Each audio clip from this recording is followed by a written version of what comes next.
Alors, effectuons la correction maintenant de la mission numéro 1. Donc, ce qu'on vous demandait, c'était de tracer un carré.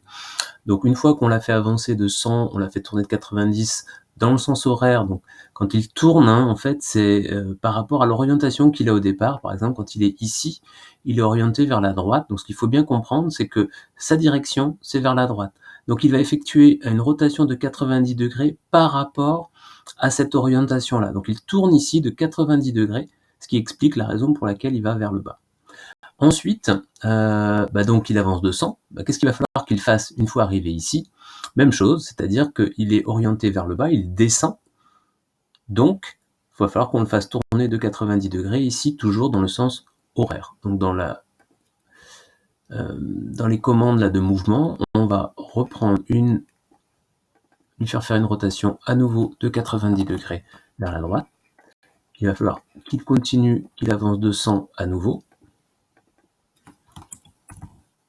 Puis, une fois arrivé ici, il sera orienté vers la gauche. Il sera dirigé vers la gauche, donc il va falloir lui faire une rotation également de 90 degrés dans le sens horaire pour qu'il soit orienté vers le haut. Et enfin, le faire avancer de 100. Voyons voir si ça marche. Alors, ça se passe très très vite, il a tracé le carré extrêmement vite, on n'a plus le temps de bien voir ce qui se passe. Donc là, on va peut-être temporiser un petit peu entre chaque étape pour avoir le temps d'observer, et donc on va lui faire des pauses dans son programme. Voilà. Voilà. Là, on a le temps de voir ce qui se passe. Effectivement, il a tracé le carré.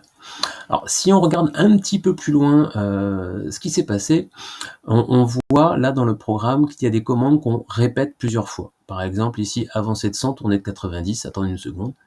Avancer de 100, tourner de 90, attendre une seconde. Avancer de 100, tourner de 90, attendre une seconde. Avancer de 100.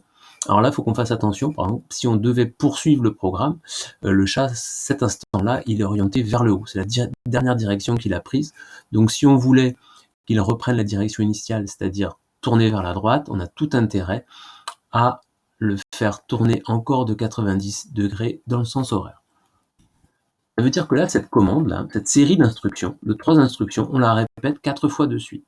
Donc plutôt que de la réécrire 4 fois de suite, on va utiliser ici dans le menu contrôle la fonction de répétition. Alors cette grande mâchoire, elle permet, quand on a les mêmes instructions à faire répéter un certain nombre de fois, de ne les écrire qu'une seule fois.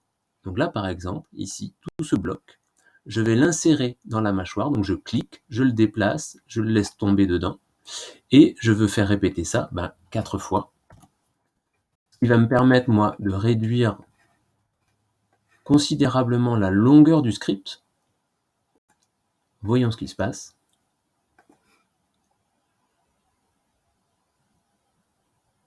Voilà, parce qu'en fait, si on regarde étape après étape les différentes étapes du programme, donc là, il est orienté vers la droite, il va au point d'abscisse 0, 0, on efface tout ce qu'il y avait précédemment sur la page et on attend une seconde. On met le stylo en position d'écriture, donc il va écrire, et là, qu'est-ce qui se passe? Il avance de 100, il tourne de 90, et il attend une seconde une fois. Et puis, comme on doit lui demander de le répéter 4 fois, il va le faire une deuxième fois. On avance de 100, on tourne de 90 degrés dans le sens horaire, on attend une seconde, 2 fois, etc., 4 fois, d'où mon programme. Et voilà, donc là c'est le programme le plus court, le plus efficace que l'on puisse écrire.